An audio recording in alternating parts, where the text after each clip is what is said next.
Hello, എല്ലാവർക്കും സുഖമല്ലേ? അപ്പോൾ ഞാൻ നിങ്ങൾക്ക് പ്രോട്ടീൻ റിച്ച് ആയിട്ടുള്ള ഒരു റെസിപ്പി പറഞ്ഞു തരാം. കുക്കർ എടുത്ത് നെയ്യ് വീത്തി, ജീരകം, വെളുത്തുള്ളി, ചെറിയ ഉള്ളി, 2-3 പച്ചമുളക്, ഗ്രേറ്റ് ചെയ്ത ക്യാരറ്റ്, ഇവ ഇത്രയും ഇട്ട് ഒന്ന് വഴറ്റി ലേശം ഉപ്പും കൂടെ ഇട്ട് ഒരു 20 മിനിറ്റ് മുന്നേ വെള്ളത്തിലിട്ട് കുതിരാൻ വെച്ചിരുന്ന ക്വിനോ റൈസ്, അതിലിച്ചിരി കയ്പുള്ളതാണ്. അപ്പോൾ 2-3 വെള്ളം കഴുകി ഒഴിച്ച് മാറ്റിയതിന് ശേഷം 1 കപ്പ് ക്വിനോ റൈസ് ആണെങ്കിൽ അതിന് 3 കപ്പ് വെള്ളം എന്ന കണക്കിന് കുക്കറിൽ വെച്ച് ലേശം ഉപ്പും മഞ്ഞൾപ്പൊടിയും വേണമെങ്കിൽ മുളക് പൊടിയും കൂടെ ഇട്ടിട്ട് ഒരു 3 വിസിൽ കേൾക്കുന്നവരെ വച്ച് വേവിച്ചെടുക്കുക.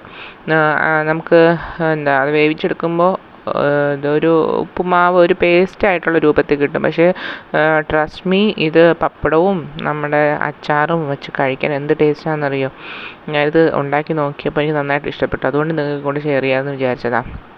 ഇത് വെയിറ്റ് ലോസിന് നല്ല ഹെൽപ്പ് ചെയ്യുന്നു. ഞാൻ പിന്നെ ഗൂഗിൾ ചെയ്തപ്പോൾ കണ്ടായിരുന്നു. നല്ല ടേസ്റ്റാണ്. നമ്മുടെ വയറ് നല്ല ഫുള്ളായിട്ടിരിക്കും. മാത്രമല്ല ഒരു മനസ്സന്തോഷം കിട്ടും.